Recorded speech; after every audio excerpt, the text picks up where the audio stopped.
तू देवाकडे रडलास आणि तुला वाटलं की कोणी ऐकत नाही, पण खरं सांगू का, ज्या क्षणी तुझ्या डोळ्यातून पहिला अश्रू पडतो त्या क्षणी स्वामी समर्थ तुझं सगळं दुःख ऐकायला सुरुवात करतात.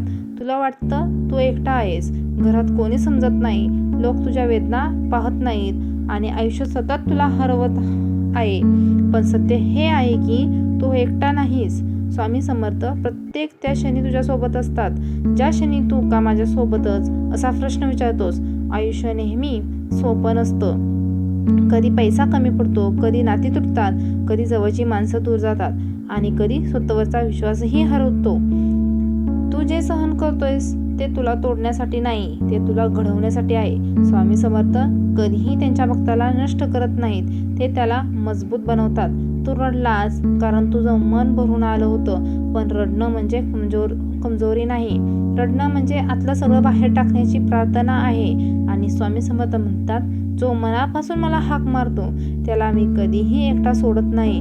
कदाचित आज तुझं जीवन थांबल्यासारखं वाटत असेल, सगळं अंधार आहे असं वाटत असेल, पण लक्षात ठेव, अंधार कितीही गडद असला तरी तो सूर्यासमोर टिकत नाही. आणि स्वामी समर्थ म्हणजे तोच प्रकाश आहे जो तुझ्या आयुष्यात हळू उजेड आणतो. तुला अजून एक गोष्ट सांगतो, तुझ्या आयुष्यात जे काही तुटलं आहे ते योग्य नव्हतं. जे लोक तुला सोडून गेले ते तुझ्या प्रवासाचा भाग नव्हे. आणि जी परिस्थिती तुला रडवत आहे तीच तुला उद्याचा मजबूत माणूस बनवणार आहे. स्वामी समर्थ सांगतात, धीर धर, वेळ बदलणार आहे. तुझी दुःखही एक दिवस तुझी ताकद बनेल. आज तुला वाटत असेल की काहीच मार्ग नाही, पण मार्ग नेहमी असतो, फक्त आपण अंधारात तो पाहू शकत नाही. आणि जेव्हा तू हार मानणार असतोस तेव्हाच स्वामी समर्थ तुला पुढे ढकलत असतात.